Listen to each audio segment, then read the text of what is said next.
Football বিশ্বের নজর এখন ব্রাজিলের সিরি এ লিগের দিকে।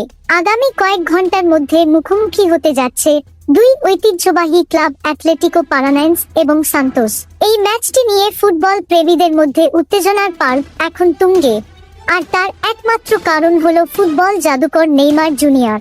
দীর্ঘদিন ইনজুরির কবলে থাকার পর নেইমার আবার তার শৈশবের ক্লাব সান্তোসের জার্সিতে মাঠে নামার জন্য প্রস্তুত। ভক্তদের মনে এখন একটাই প্রশ্ন, নেইমার কি এই ম্যাচেই তার সেই চিরচেনা ড্রিবলিং আর জাদুকরি গোল দিয়ে মাঠ মাতাতে পারবেন? ম্যাচটি অনুষ্ঠিত হবে অ্যাটলেটিকো পারানাইন্সের ঘরের মাঠ লিগা এরিনাতে। এই মাঠটি তার কৃত্রিম ঘাস এবং গ্যালারির উন্মাদনার জন্য পরিচিত, যা যেকোনো সফরকারী দলের জন্য বেশ চ্যালেঞ্জিং। তবে সান্তোস শিবির এখন অনেক বেশি আত্মবিশ্বাসী, কারণ তাদের ডেরায় ফিরেছেন তাদের সবচেয়ে বড় বিজ্ঞাপন নেইমার। আল হিলাল অধ্যায় এবং ইনজুরির ধাক্কা কাটিয়ে নেইমারের এই প্রত্যাবর্তন কেবল সান্তোসের জন্য নয়, বরং পুরো ব্রাজিলিয়ান ফুটবলের জন্যই একটি বড় ঘটনা।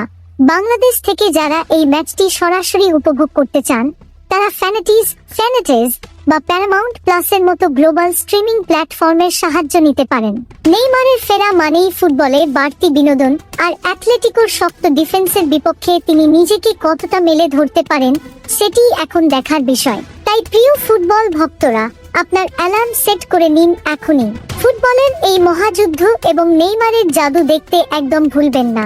এই হাই ভোল্টেজ ম্যাচটি শুরু হচ্ছে আগামী শুক্রবার 13 ফেব্রুয়ারি বাংলাদেশ সময় ঠিক ভোর 4টা মিনিটে। মাঠের লড়াইয়ে শেষ পর্যন্ত কে হাসবে, সান্তোস নাকি অ্যাটলেটিকো? কমেন্ট করে আমাদের জানান আপনার মতামত।